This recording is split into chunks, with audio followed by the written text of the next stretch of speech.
with the increase in gun violence these past couple of weeks, I've heard quite a bit suggesting that gun control might be the answer. And today we are going to show that in an experiment, a gun-free society has been attempted, and how it has failed.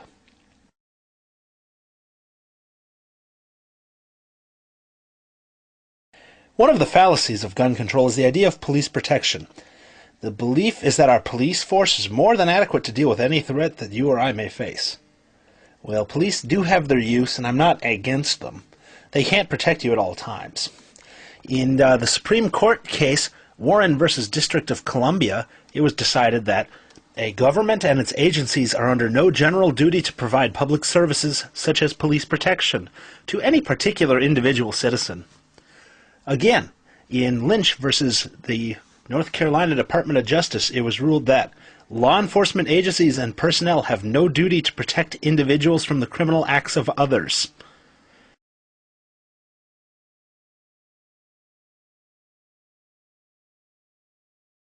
April 3rd, 2009. A gunman enters a center designed to help immigrants and kills 13 people. Nobody had a permit to carry because New York doesn't give them out very easily. Nobody could stop him except for police, or in this case himself.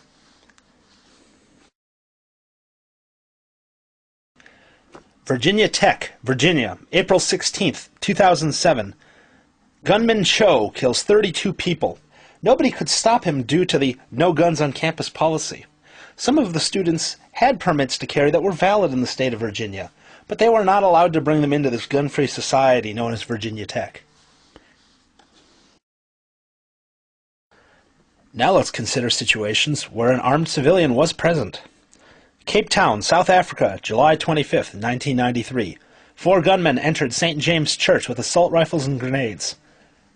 One man, Charles Van Wyck, was able to return fire with his .38 Special snub-nose revolver.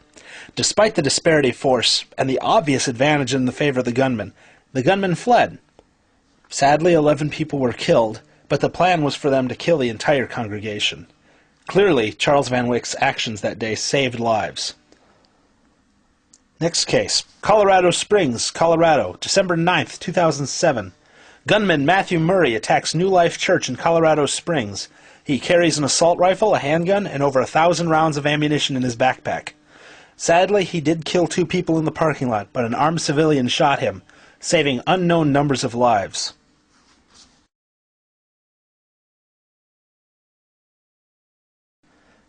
Now that we're done looking at some small-scale test cases, let's examine a comparison of violent crime rates in different parts of the United States. For the strict laws example, we have elected to use California and Washington, D.C., as they have perhaps the strictest firearm laws in the United States. These are the violent crime rates of both per 100,000 people. For the lax gun laws, we have chosen some of the states with minimal firearms laws. Montana, whose state legislature passed a bill that states federal firearm laws do not apply to anything made exclusively in Montana. And Vermont, who does not even require a permit to carry among its residents. These are the violent crime rates of both per 100,000 people. As we can clearly see, the areas with the extreme gun control have a far higher violent crime rate than the areas with minimal gun control.